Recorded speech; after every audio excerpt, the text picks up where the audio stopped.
Hello and welcome to the Analog Toys live stream. And I've got a very special live stream planned today. Me and Gracie did do a live stream some months back talking about the prototype toy items that I had in my collection. But that stream was not really the way, it didn't go down the way I intended it to. It was kind of thrown together at the last minute. I wasn't fully prepared, and of course, having Gracie on, we had a few wines and ended up just getting a little bit drunk. So what I'm going to do today, I'm going to talk you through the prototype items that I have in my collection, but I'm also going to share with you a whole heap of photographs of other classic prototype items, some of which were never actually released, from the original Palatoy Action Man toy line, from the Palatoy Action Force toy line, and of course I'm going to discuss the two Valaverse Action Force prototypes that I have in my collection. But first of all, let's say a few quick hellos to the people in the chat. We have Jim Largo, Bjorn, Salvada, good to see you. Michael Schaefer, Terry, Mvargo 97, Kieran Ball, Punisher XS, Jesse Hughes, Epic Badger, Tree Theodore, Ted Milich, Gary's Action Man channel, Alan Dawson, good to see you. Connor Fuller, Keith Knight, and we've got a few people watching. Apologies if I missed anyone. Vintage Toy Rush, hello. Tim Hayes, how are you? Chasing 80s Toys. Oh, this is cool. Got a lot of people here. I wasn't sure how many people we would get jumping on a very early on a Wednesday morning, although I know for most of you it isn't. And there is a fly buzzing around in this room that I know is going to drive me insane. There's two. I'm on my fourth cup of tea. Got up at 4 a.m. today.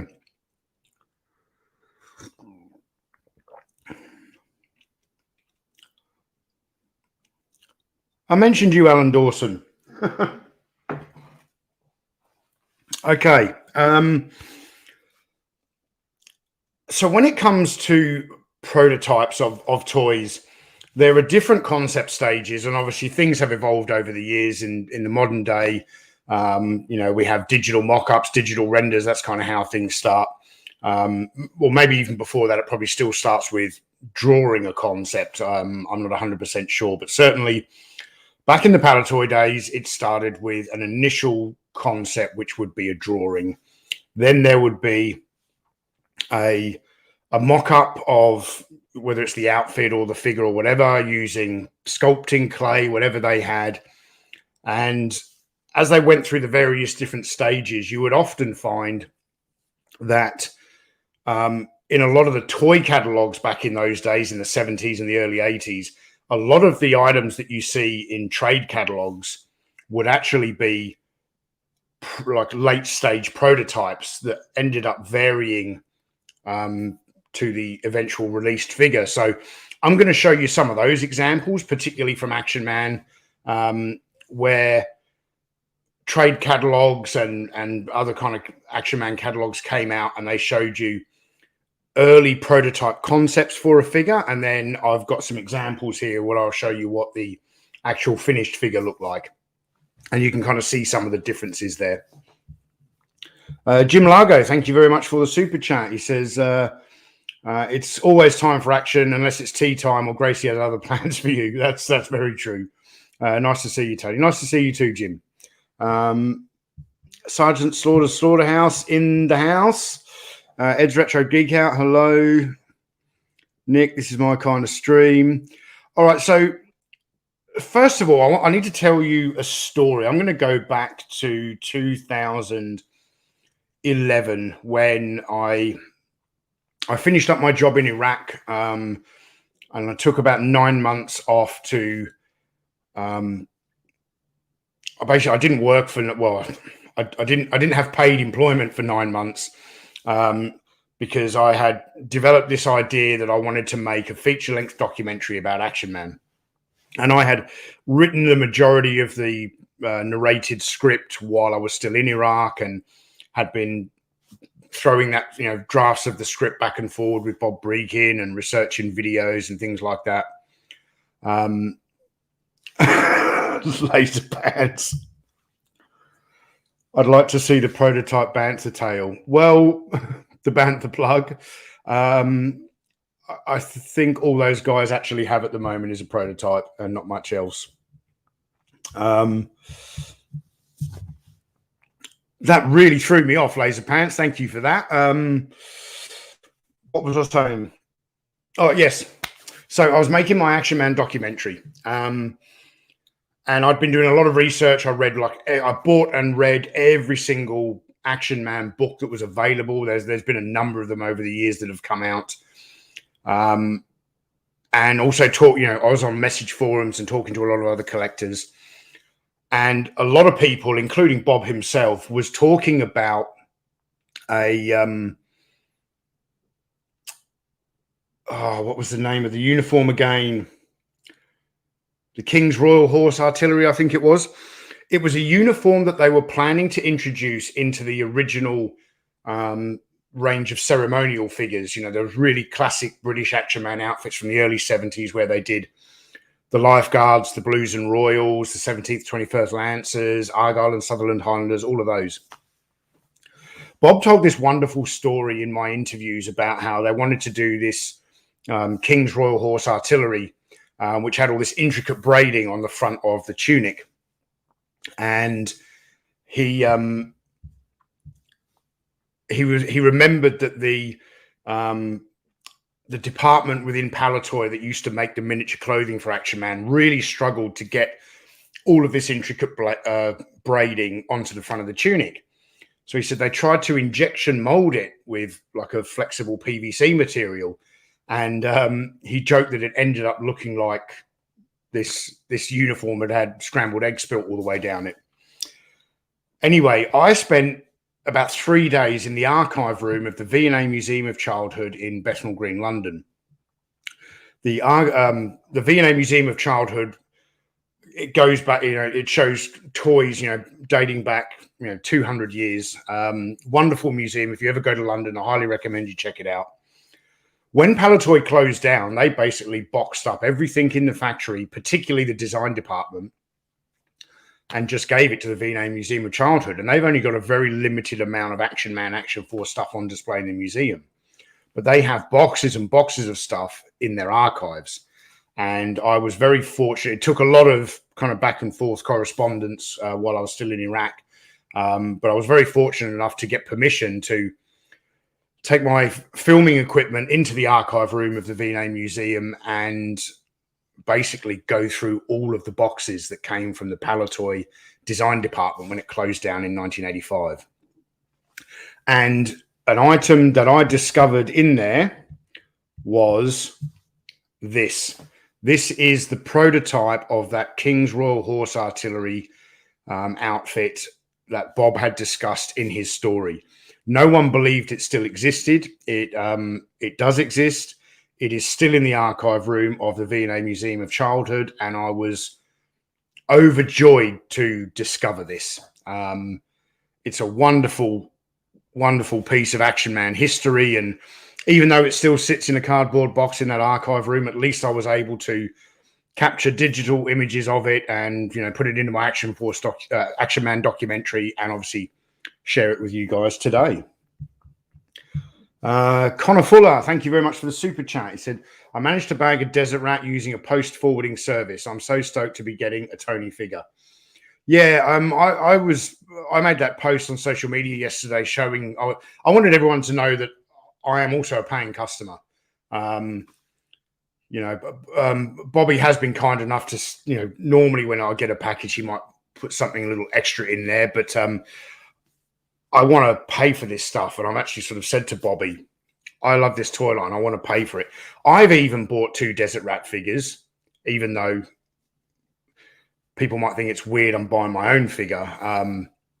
But the two that I bought are actually a gift for Michael and Melinda, my dear friends. And I'm hoping when I go to Joe Fest in June, I'm able to actually sign their copies in person for them. So, but yeah, but talking about the post forwarding service, I have set up the same thing. I've now got a US mailing address, which I don't want to hand out to people. I don't want people sending donations there and then me having to pay a fortune to have it shipped to Australia through DHL.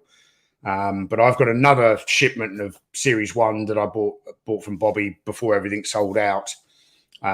He shipped it to the forwarding address, then I paid for DHL to send it here. And looking at the tracking, I should be picking it up after work today from the PO box. So I'm excited for that. Let's see here. Gerard O'Connor, thank you very much for the super chat. He said, hey, everyone, can't stay, but we'll rewatch tomorrow. Great topic. Thanks, Tony. And, of course, long live Action Man. Thank you very much, Gerard. Thank you. And Mvargo97, thank you for the super chat. He says, I wonder how much great stuff is sitting in archives that we don't get to see. Well, certainly when it comes to Palatoy, there is a lot of stuff there. I remember when I made my video about the Action Force Special Weapons team, the unreleased team, there were some people in the community who got a bit upset with me because I told everyone the name of the museum where this stuff was. And I'm like, well, I don't know why you think it's a big secret. It was like, there was a collector, I'm not going to name names. There was a big Action Force collector in the UK who was like, I discovered these and I was under strict confidentiality to never reveal where these items were. And I'm like, well, if there's a strict confidentiality thing, if you get to visit the V&A Museum and you're not allowed to say what you find in there, why did they give me written permission to film whatever I wanted and put it in my Action Man documentary? And the reason I knew that those prototypes were in the V&A Museum of Childhood is because I stumbled across them in the archive room as well. So there you go. It's strange to me how some people like to really gatekeep in this community. Not just Action Man, Action Force, Star Wars. There was some real gatekeep. I don't know if people thought that if no one else ever knew where they were, perhaps if they were ever going to sell them, they wouldn't have any competition and stuff. Exactly, Michael Schaefer. It's a public museum. What the hell is wrong with people? Keep it secret, keep it safe. Yeah. I think the guy had kind of plans to hopefully purchase them one day. Daniel Dorian says, Tony, would I be right in saying the Space Rangers came out towards the end of VAM? For those of you who don't know what VAM is, most people who don't collect Action Man, that is an acronym that just means Vintage Action Man, because Action Man was reintroduced in the 1990s through Hasbro. So to make it real easy on forums and social media, VAM is Vintage Action Man. That's the Palatoy era. MAM, which I think is quite funny, is Modern Action Man, and they're talking about the Hasbro era. And then we have 40th, which is the reproduction kind of reissues that came out in the 2000s. Okay, the next, and I will state right now, this is not a comprehensive list of every single prototype. There's way too much stuff to go through. And I can only live stream this morning for about an hour and 30 minutes. If I went through absolutely everything, then I'd probably be sitting here for 4 or 5 hours, maybe even more than that. So, all right, yeah, the next prototype I want to discuss is the Afrika Corps officer. So we'd already received in the Action Man line the Afrika Corps Lance Corporal, which I believe came out in 1979. Now, this appeared in the 1981 Palatoy trade catalogue. The trade catalogues were large A4 catalogues that would be taken to Toy Fair in London and Brighton. Really big, nice, glossy. Like this here is just one half of the page. So this would have shown 4 Action Man outfits on one big A4 page. The idea behind this, these trade catalogs, is that's what the Palatoy sales guys would take to Toy Fair to actually give to the buyers for toys chains like Gamley's and Harrods and things like that. These were not available to the general public, and they are highly, highly collectible today. I don't own a single one, but I'm fortunate enough to have digital copies of every one that, going back to like 1962, Bob Breakin has sent me all of these on digital files. So the Afrika Court Officer was going to come out in 1981, and I don't know why it was never actually released. And a lot of people have, over the years in the Action Man collecting community, made customs of these figures. Now, you'll see that on my... Where's my mouse? You'll see that on the table here, I've got my own custom of this Afrika Court Officer, and you'll see that he's got... I've painted green around his peaked cap there. And in this image, it looks black. Well, there's a reason that I painted mine green. Because, again, this was another prototype that I found in the V&A Museum of Childhood. And when I found it, this is what it looked like. You can see the epaulettes that are just sitting loosely there. They are the same epaulettes from the German Panzer Captain uniform.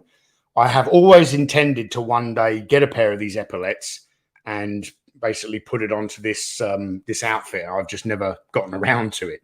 I need to find myself a kind of a beaten up Panzer Captain jacket that still has the epaulettes that I can take off. But again, another prototype that I discovered in the archive room of the V&A Museum of Childhood, and one that I'm really pleased that I found. The next one on the list is the Action Man Desert Truck. Now, again, this appeared in a toy catalogue. I want to say this was 79. This is the 1979 trade catalogue.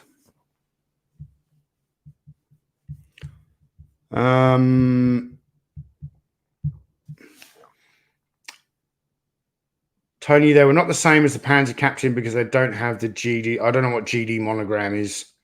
Yeah, they're not identical. The Panzer Captain has got, like, I think some pink piping around the outside, but it was going to be the best I could do. I'm not a huge customizer. And when I do customize, I don't really like to create things from scratch. I like to kind of take other toys and accessories from the range. For example, I have to put myself back on full screen here. For example, the binoculars case on this guy's belt is taken from the Russian infantry soldier from 1967, which had like an over-the-shoulder strap. I cut the strap, folded it over, and made 2 belt loops to attach it to his belt.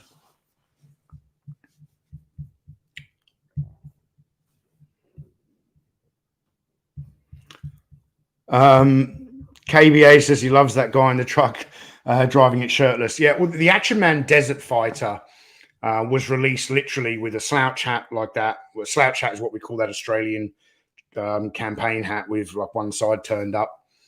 He was literally dressed in a pair of shorts, a hat, boots, and a Thompson. So they've taken that figure and put him in here. Now, considering that this is a desert truck, for those of you who follow the channel closely, you'll know that since I have been I'm very thankful, that Bobby's brought me into the new Action Force toy line, and we've got the Desert Rat prototype down here. I've been going out trying to buy everything Desert Rat. The carded Palatoy figure cost me a fortune. The carded long-range Desert Group outfit cost me a fortune. Or I'm just imagining if they'd brought this out as well, I would want to get this in the box. And I imagine that would cost me an absolute fortune as well. So a small part of me is thankful that they didn't bring this out, but this would have been a really, really cool vehicle to get back in the day. We never really got an Action Man truck. And when it comes to desert stuff, we got a German staff car, which was a quite cheap blow molded. It still looked pretty good, but it was a blow molded vehicle, where this looks to me to be more injection molded. And then we got the German motorbike and sidecar, which was in the desert camouflage colors. Gen X Toys Geek Jody, thank you very much for the super chat. It says, just cause, as well as I was about to head off to get some Zeds, not sure how long I'll be able to stick around, but wishing you a great stream. Thank you very much, Jody. Much appreciated. Catch up with the chat here. Brickmantooth, good to see you. He says, I love that truck. It looks like it was made out of cardboard for the catalog, which I love. Yes. Brickmantooth, I need to have a chat with you soon. I've got an idea for a collaboration with the two of us. I've been meaning to flick you a message. I'll hopefully, if I remember, I'll do it after this stream.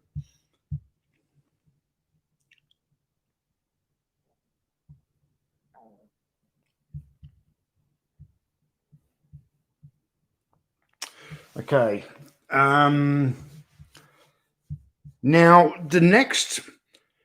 Actually, before we get to that, I was kind of trying to go through this in chronological order, which is why I started with the King's Royal Horse Artillery, because that was very early 70s prototype. KBA, now everyone's going to want to see you dressed in a Desert Fighter outfit. Not now. Yeah, but before we get into a bit more stuff, I want to talk to you about this hand, which I have discussed before on the channel several times. It's been shown in collection tour videos and stuff like that. I had been having correspondence with Bob Breakin for, I want to say, at least 6 months, if not more, before I actually met him, because I was in Iraq. I was, you know, I was lucky enough to get put in touch with him through the V&A Museum of Childhood. You know, and I wrote him this long email explaining that I wanted to make this documentary and my reasons for it, and gave him a bit of my own backstory. And so we had planned to meet, I think, in July of 2011. I went to England for, I think, 3 or 4 weeks to film at the V&A Museum, travel around the country, record interviews with a lot of collectors. But then I also spent several days in Leicester, which is the home of Palatoy, and interview all these different people from Palatoy that Bob was gracious enough to, you know, get in touch with. But the first day I ever met Bob, we were basically kind of planning when we were going to do the interviews, where we were going to do them. I ended up renting a conference room in a hotel for a weekend. But the first day I ever met him, Bob presented me with this hand, which is the Action Man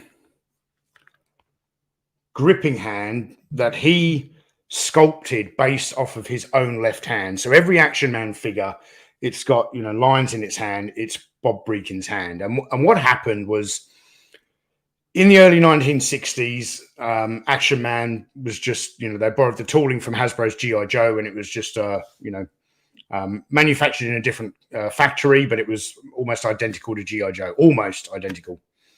But the hands were fixed like this. You couldn't bend the fingers. And in the early 1970s, Bob Breakin was tasked with making Action Man a gripping hand out of a new flexible vinyl material called Kraton. Now, the way they used to sculpt items back in the day was everything would be sculpted 4 times larger than Action Man.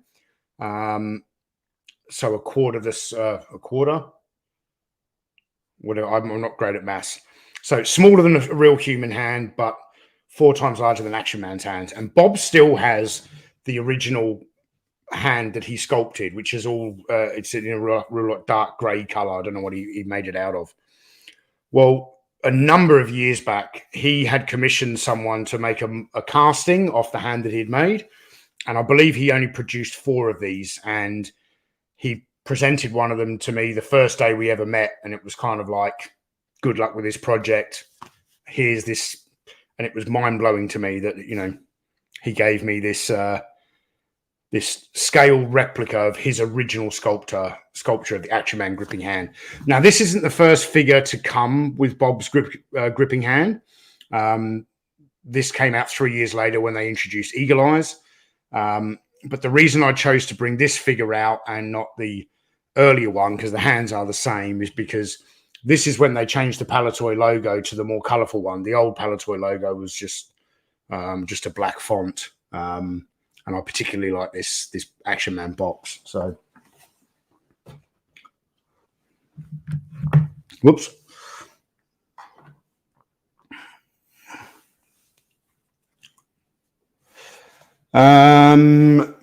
Vintage Toy Rush. Great question. It says, is there an equivalent for the right hand? No, there isn't. Bob sculpted one hand based on his left hand, and they used a pantographing tool to shrink it down 4 times to get it to Action Man size, and they used some other kind of engineering type technology to then just mirror image it. So every Action Man figure, left hand and right hand, is based off Bob Breakin's hand.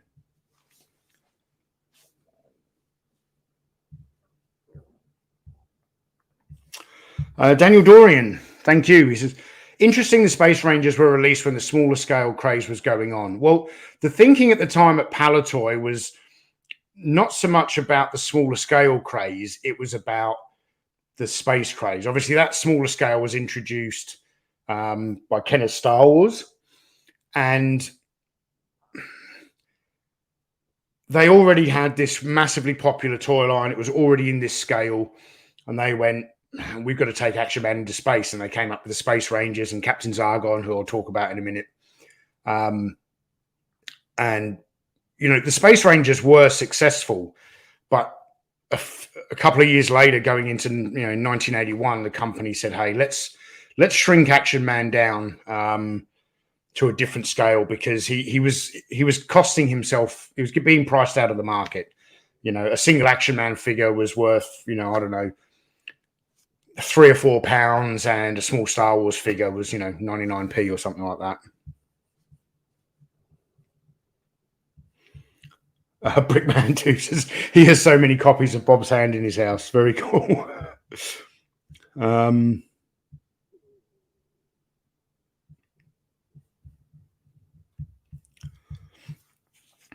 Okay, the next item I want to talk about are these 2 prototype weapons that I have here.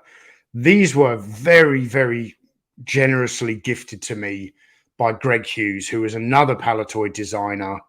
Where I talk about Bob Breakin a lot. That's because Bob Breakin was the chief designer of Action Man from its second year through to its final year. So 17 of the 18 years. And he was also, I think, was he brand manager or he was manager and lead designer of the Palatoy Action Force range as well. Greg Hughes was a very, very influential designer at Palatoy. He made some incredible outfits, concepts. He was a brilliant artist as well. His concept drawings were stunning, and I don't have any originals of those, but he's been kind enough to share a number of color photo copies of his original art. Greg gifted these to me in June of last year.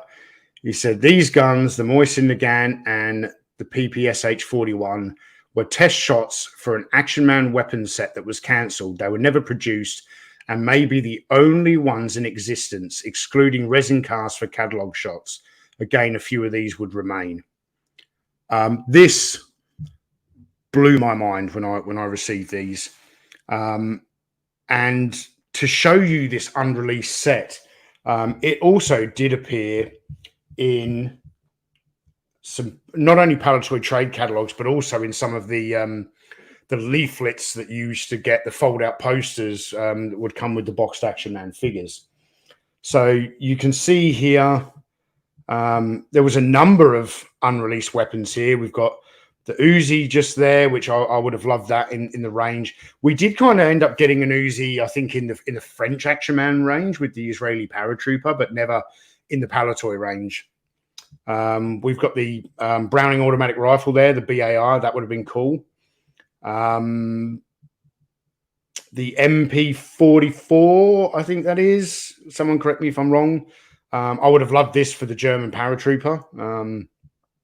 That would have been a really awesome weapon, but it never got introduced. The Kalashnikov AK-47. I still can't believe that after 18 years of production on Action Man, we didn't get an AK-47 in the range. But there, you know, they had plans for it. We just never received it. These are, thank you, George, the STG-44. These two weapons here are the two prototypes that are shown. And then, of course, we've got the MG42 and the KAR-98 Mauser. This is the only weapon we did actually get in the range. This came with the Afrika Corps Lance Corporal and the very, very late issue German Stormtrooper as well.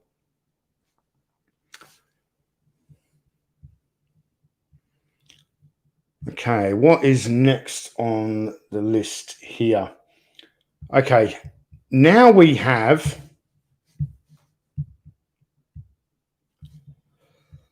a trade catalog image of the American Paratrooper, which they ended up changing the name to the US Paratrooper for its final release. A really, really cool outfit. But if you look at this here, it's got some really, you can see the color of the chin strap on the helmet is quite a dark green. The netting on the helmet is almost made from a kind of thick string. The netting with the eventual released version, which is very hard to get because it just kind of deteriorates, is a very, very fine kind of netting. But it looks to me here that, in fact, let me see if I can zoom in on this.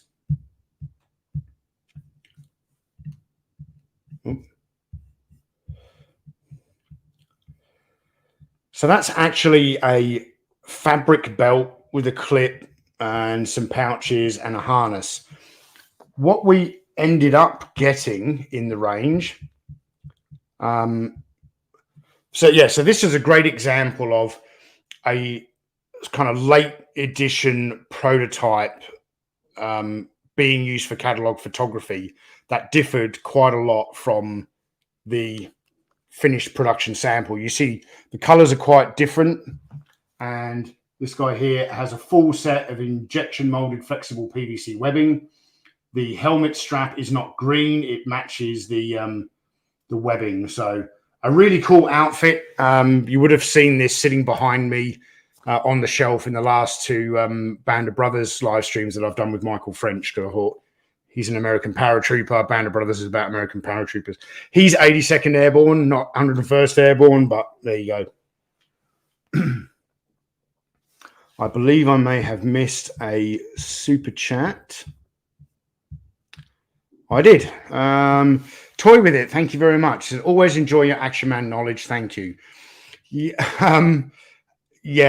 Action Man is that, well, and to a degree, Action Force is that one kind of toy line that I can talk for hours about. I spent, the first 20 years of my adult life just studying the whole toy line and everything I could.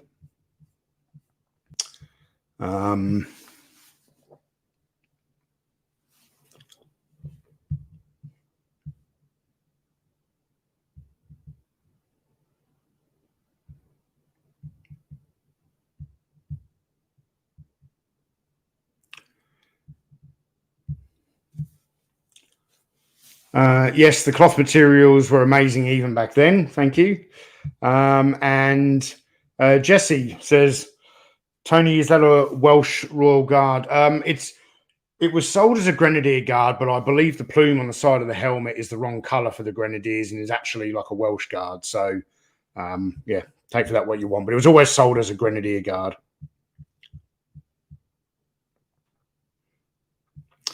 Brickman 2 says, love that this is your gateway obsession. Yes, somewhat.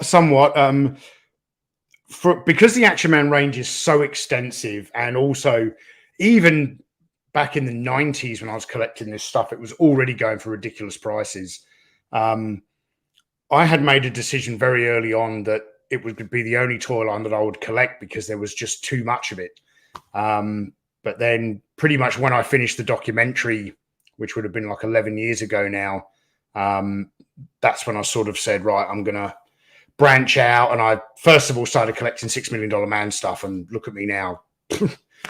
Star Wars, Indiana Jones, Mego, I'm all over the shop, Masters of the Universe. And to be honest, I think in the last 10 or 11 years, I actually haven't acquired that much Action Man stuff. Very occasionally, I pick something up. Okay, next on the list, we're gonna be moving on very shortly from the Action Man toy line and getting into Palitoy's Action Force. But first of all, I need to talk about Captain Zargon. You'll see that the two heads that I have here. Captain Zargon was also designed by Greg Hughes. He was the enemy of the Space Rangers, clearly kind of inspired a bit by Darth Vader. He's got a laser sword. He's got a cape. He's all in black. And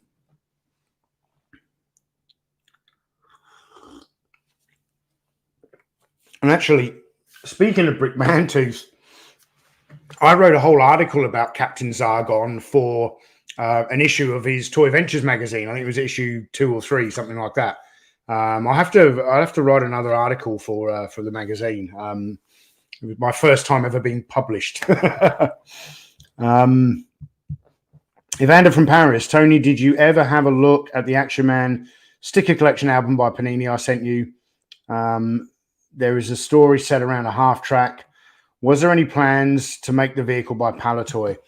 I don't know if Palitoy ever had plans. You know, I'm sure they had a lot of plans that never came to fruition. And unless there's kind of some sort of evidence remaining of maybe a concept drawing or some kind of photo of a mock-up model, it's hard to figure it out. But there was a competing company called Shirley that would make. They didn't make Action Man figures, but they made Action Man scaled vehicles, and they made a half track, and they also made a Kettenkraftrad, or however you pronounce it, which is like the it's got like a motorcycle front end and a tracked rear. Very desirable to collect. You know, that was done in Afrika core colors as well.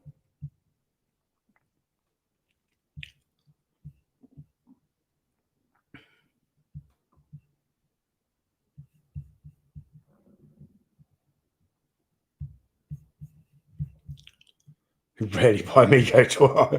I know that feeling. The Kettenkrad. Yeah, there you go. So when Greg was given the brief to come up with a concept for an enemy for the Space Rangers, and he came up with Captain Zargon here, which is one of my favorite pieces, just because it's so different to the rest of the Action Man line. So he came up with like a design concept. It's the basic Action Man outfit with some boots and gauntlets and a different sort of completely different molding for like the pelvis area. The head was the main thing that Greg had to sculpt, and these two castings here are taken quite similar to this. They're not the original prototypes, but they are. He had castings made and copied them, and this one here. It's going to be very hard to see that with the light. Is what the final kind of figure ended up looking like, where he has some sort of an oxygen type mask over his mouth area. The original one that Greg designed had teeth, and Palitoy marketing thought that the sort of open teeth, it was almost skeletal looking, would possibly be too frightening for children. So he had to change it up and put a bit of a mask over him. So there you go. Some more incredibly prized pieces from my collection.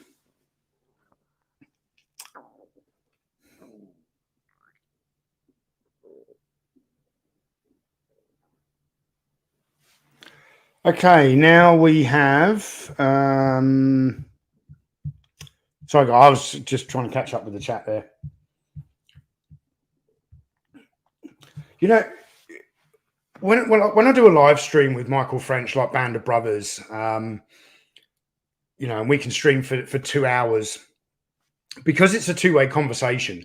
You get a break from talking every now and again. When I do these streams on my own, it can be really taxing because I feel like I don't want any silence. You know, I'm trying to keep you guys engaged, and talking non-stop for 90 minutes or 2 hours is very, very challenging, I must say, which is why I'm pleased I've got my cup of tea. But now it's getting very cold. All right, now, oh no, there's one more thing, Action Man, before we move on to Action Force, and that is the Long Range Desert Group Jeep. So this is a modified version of the armored Jeep that actually was introduced into the Palatoy range. The armored Jeep was green. It had stickers on it to kind of denote that it was American Army. It had a pair of twin Browning machine guns on a kind of pivoting stand on the passenger side there. This they were obviously planning to do for the Long Range Desert Group. So I know a number of people in the collecting world who have made fantastic customs of these.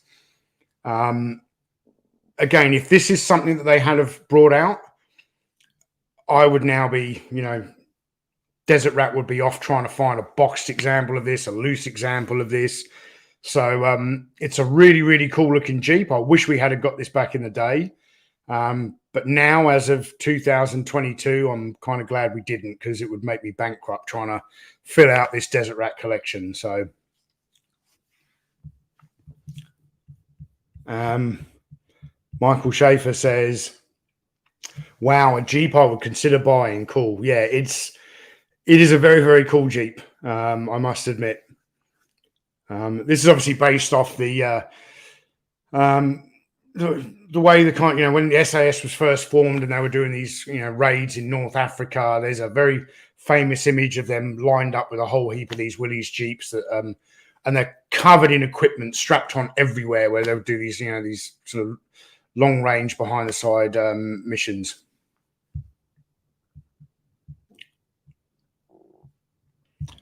Laser Pants. Quick aside, have you collected any of the Action Man horses? Yeah, I've got 2 of the ceremonial horses in my collection. They also did a, I want to call it the Indian Scout, but it's the same horse. They did one in brown.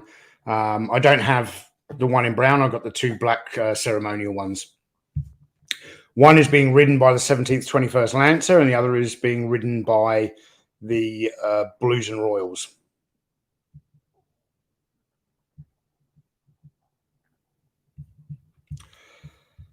Boocat, yeah. Obviously, you know, manufacturing costs and stuff change. Today, the main body of this is what they call blow molded, where they have a large tool and the plastic is thrown in there with a hot burst of air, and basically the plastic just sticks to the outside, and then it's a one piece molding, and you normally find a hole somewhere where the plastic was blown in. They can certainly still use that manufacturing process today, but companies won't do it because it's, you know, associated with cheap plastic toys. If you tried to introduce a blow molded vehicle into G.I. Joe Classifieds or Star Wars Black Series, the collector community would have a meltdown, because it's they would consider it so sort of cheap. Okay,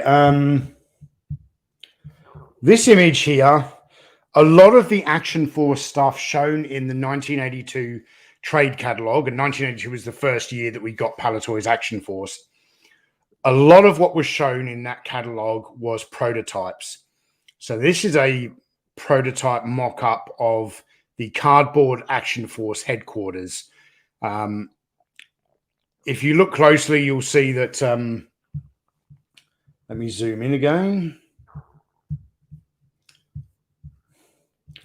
Most of these figures are prototypes.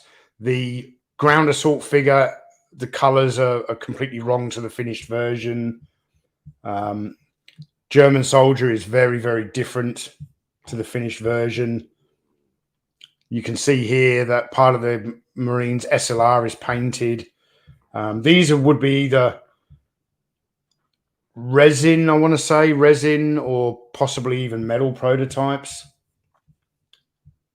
Where there's the iconic orange frogman.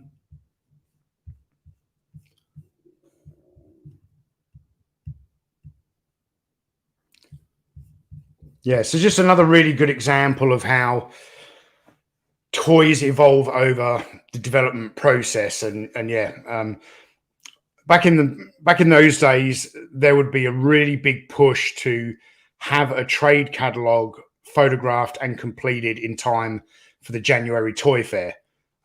So they would probably have to take these photos several months before, so they could then have an editor, lay out the trade catalog and start getting it printed and all that kind of stuff. And then during that time, it would end up looking slightly different.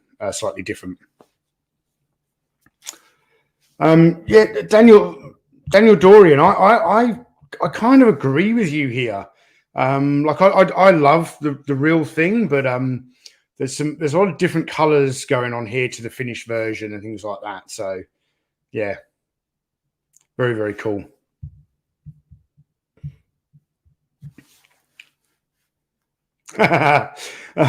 Yes, a lot of people believe that they just took the concept of the Palatoy Death Star and turned it into this. And Bob will tell you, he's like, yeah, we used the similar idea, but this actually is very, very different. There are a few small pieces on this, like you see this. I don't know if you can see my cursor there. That kind of window, it's called the observation deck here. That was part of the Palatoy Death Star, but a lot of the other stuff is different. They just used a similar concept of these heavy stock cardboard panels that you could assemble. The clips that hold the walls to the base are the same for the Palatoy Death Star, just molded in a different color. Yeah, same concept, but incredibly different actual design and layout.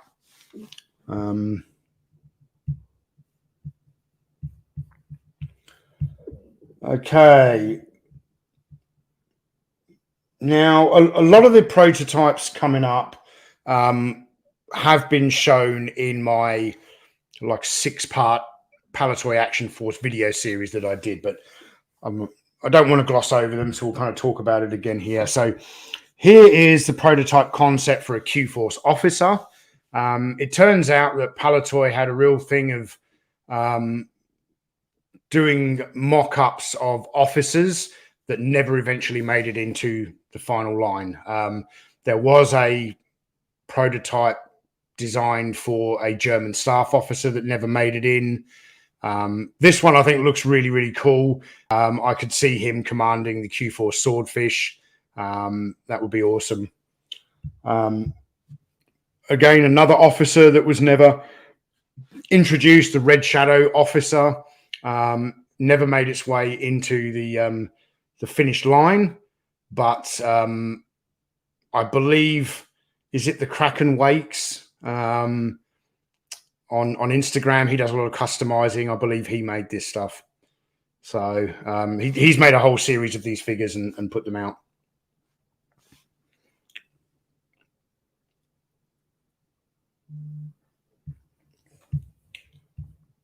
Then we have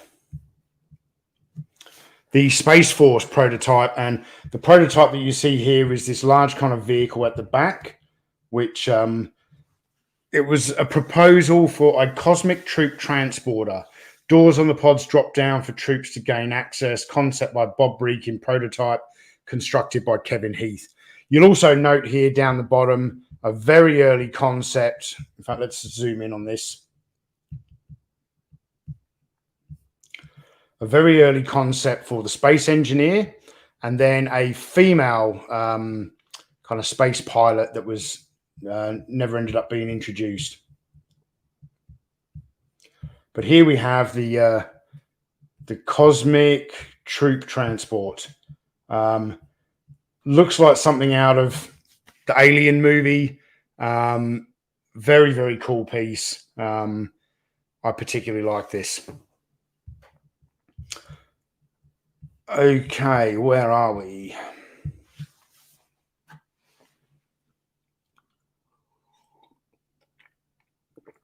Yeah, George Aiken, yeah. Matt Paul from, if you go on Instagram and look up _Kraken_Wakes, Matt Paul is a really talented 3D printer and customizer. He makes the little replacement aerials for the Action Force ATC and stuff like that. He's actually produced a number of these Red Shadow officers, and they look incredible. I need to pick one up.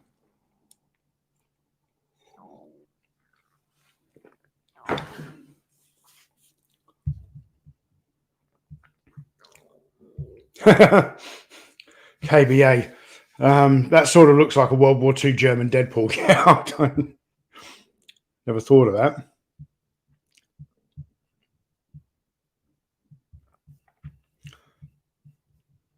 Gaming Toy Boy, hello. Oops, why do I keep putting up the same thing?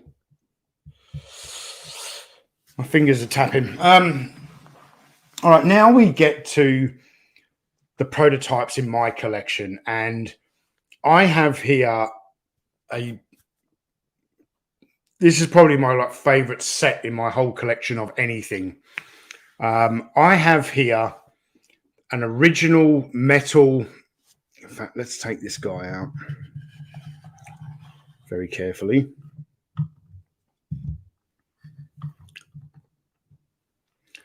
I have an original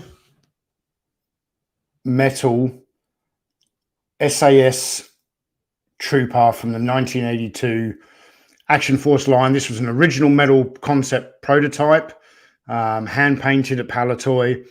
This figure is actually about 4 inches tall, as opposed to the 3 3/4 inch tall figures that we got in the line, because they would use these to make the molds, and then when they made the molds and they did the injection molded plastic, when the parts came out, they would shrink down slightly.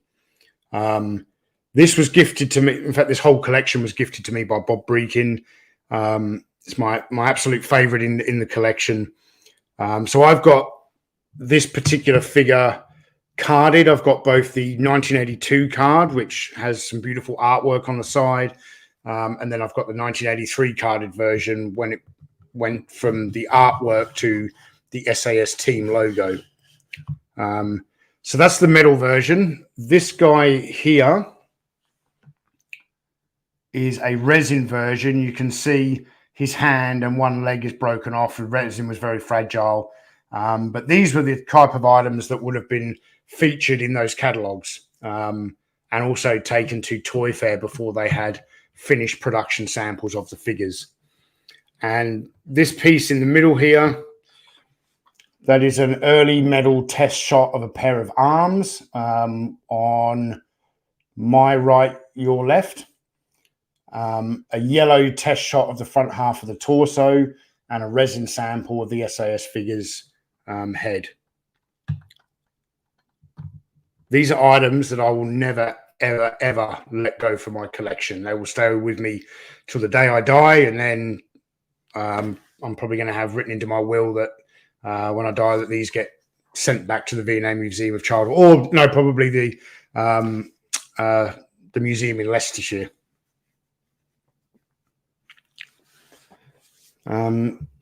Kieran Ball, thank you very much. He says those prototype figures are awesome, and so are those display cases. Much appreciated. Excuse me a second. I haven't heard my son yet. Give me 1 second. I think my son has slept in for school.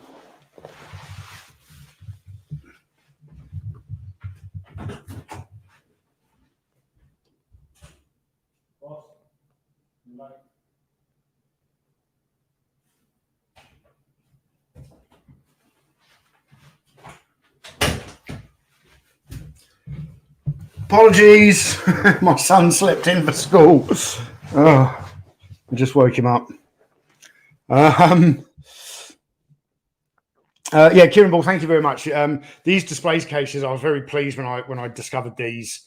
The main reason being, I'm not a fan of like grading where you encase something in acrylic and you can never take it out again. Yeah, Timothy, we'll talk amongst yourselves.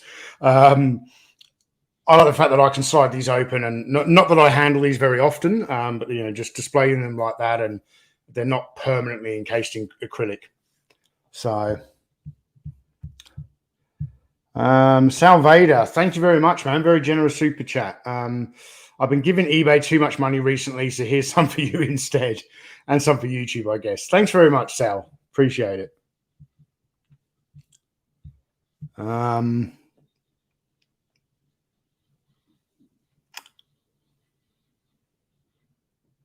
Yeah, they need to get their 33%. All right. So they're the Action Force prototypes in my collection, Palatoy Action Force. We still got to talk about Valaverse Action Force. But before we get there, we're going to dial it back to Action Man for a moment. Because as I said, I was trying to do this somewhat chronologically. So when we get into the early 80s, Action Force was introduced in 82. It continued to be successful in 83 and 84. Action Man was still going at the same time as well. And for 1984. For 1984, Palatoy had a lot of stuff planned for Action. And before we get to 1984, this probably would have come out in 84. So from Greg, this is one of Greg Hughes' drawings. This is a concept drawing for some additional special team outfits. The special team had been pretty much designed by Greg Hughes when he was at Palatoy. But for 1984, Palatoy was really dreaming big with Action Man. And they wanted to introduce a concept of 3 kind of large vehicles that would come with a figure. Here is a prototype of the Jeep that was never made it into production in 1984. A really, really cool looking vehicle. A lot of these prototypes are still at the V&A Museum of Childhood in Bethnal Green in the archive room. I got to handle a lot of these prototypes. They're not in this kind of condition. Unfortunately, they've been somewhat beaten up over the years. But basically, Palatoy had this very ambitious concept to introduce these 3 vehicles. There was the Jeep, there was a tank, I believe, and a swamp craft. And they were going to be sold with a figure, but basically the company decided it was going to be, as much as it was an ambitious concept, it was going to be a very, very expensive product on the shelves, and it couldn't be done. So at the last minute, they had to go back and just use existing tooling and try and recolor stuff and put something out for 1984. So I've got a lot more photograph examples than this, but I wanted to show you. So here we have, nothing particularly new here tooling wise, but a lot of different color schemes. This is kind of some of the figures and outfits that they had planned for 1984. Here's a few more of the figures. I like the look of that helicopter pilot there. You will note that the guy on the right-hand side there, that does look like a newly tooled weapon, which we never eventually saw in the range. So this is the kind of thing that Palatoy did to get something ready for Toy Fair 1984. They took the already existing assault craft blow molded dinghy. Then they took the missile racks off the assault copter and bolted them onto the side, put a machine gun on the front, gave it some accessories. Palatoy were pretty good at kit bashing long before we ever called it kit bashing or customizing.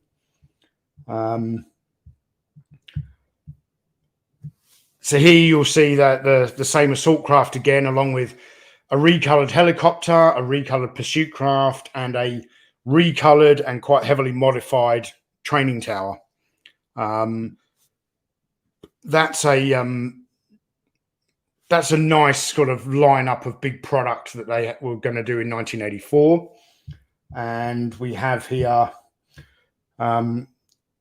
this was the big tank that went along with the Jeep I showed you earlier that was going to be packed in, a completely brand new tooled tank. This thing was enormous. I came across the main chassis of this in the V&A Museum of Childhood. Very, very cool. And this is the swamp craft that they had planned.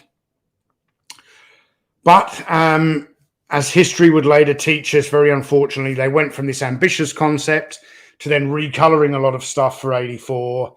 And then, the General Mills toy group in the United States, who'd owned Palitoy for quite some time, turned around and said, "No, we're not doing it." Which is why the few items that did come out in 84 are extremely difficult to get today. I believe the Missile Assault and the Space Commando from the Space Rangers were the only items that came out in 1984.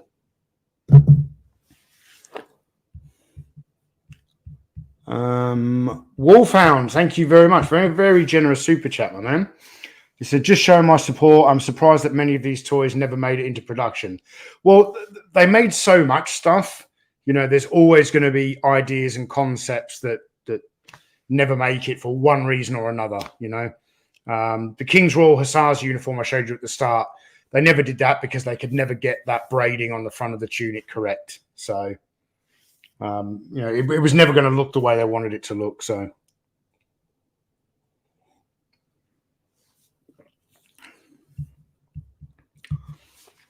Michael Schaefer, thank you very much. Much appreciated for your comment. One amazing prototype after another. Wow, just wow.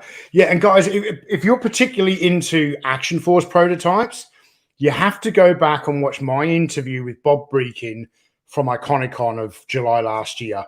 Bob was in his living room. We sat down, we've known each other a long time, so it was like a couple of old friends having a chat. And Bob was just pulling out drawings and prototypes, and it was like he had Mary Poppins' bag next to him, and it was just never ending, all this stuff coming out. So if you haven't seen that, I highly recommend you go and check out that interview with Bob Breakin from July of last year.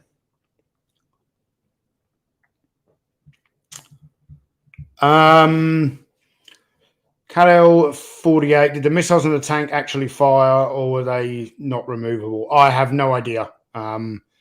No, when I kind of found the chassis of this at the V&A Museum of Childhood, a lot of the accessory attachments were gone. So.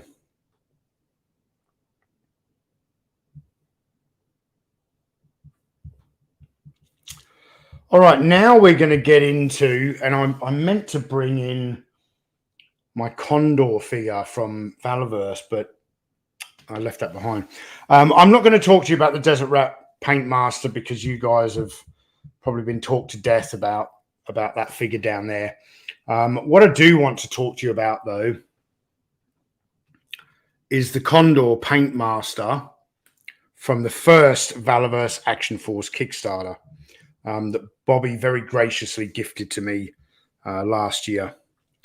You'll see here Condor is dressed in a lot more black than what we eventually got in the new Valaverse Action Force toy line. The color scheme is very, very different. The head sculpt is still the same. Most, the weapons, the accessories are all the same. You can see just here, he's got his Scar rifle, the spare hooded helmet, and all of that stuff. That's all the same, but the color scheme is very, very different. And I have done my best to actually make a custom version of this figure using new Action Force parts. And I'm going to be showing that off on the live stream, the special 3POA live stream that we're doing this Saturday.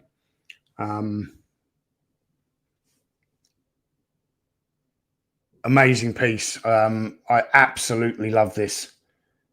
Takes pride of place in my Valaverse Action Force toy collection. So for those of you who aren't aware, this Saturday at 8 p.m. Eastern, we're doing a special episode of the 3POA podcast. Our special guest will be Sal Vader from 2 Cents Toys, who is all, you know, if we're talking about customs, he's the perfect guy to have on the show. And we're hosting a competition. In order to enter the competition, all you got to do is email us a photo of a custom Valaverse Action Force figure that you've put together using nothing but Valaverse parts. Email it through to torturedgeniusfilms@gmail.com. I will be sending all the photos to Bobby in one big folder. He's not going to know whose photo is which. So he's going to judge them. You've got to get your photo entries in by 9 p.m. Eastern this Friday. Sorry, 8 p.m. Eastern this Friday. That gives Bobby 24 hours to judge the contest. And there are some awesome prizes. In order to win a prize, you have to be based in the continental United States. It is too challenging in this day and age of COVID and all this stuff.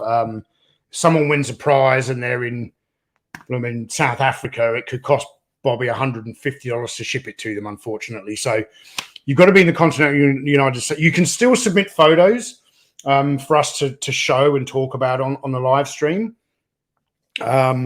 You're just not eligible to win a prize. But the prizes that Bobby's offering up are awesome. So he's offering up a limited edition Sergeant Slammer figure, which is the Sergeant Slaughter figure in the exclusive Action Force packaging, kind of in this style Action Force colors. And I believe 100 of those are going up on the website tomorrow. So there's 500 in total. I think Bobby's going to put up 100 tomorrow, and then, you know, over the coming weeks, he'll do another day where he puts up 100. But he's not going to announce these. You just got to keep an eye on the Valaverse website. So yeah, your entries need to be made of nothing but Valaverse parts. We don't want to see entries where we've got, you know, parts of classified figures and Marvel Legends and all of that. It's got to be all Valaverse. Try and be inventive.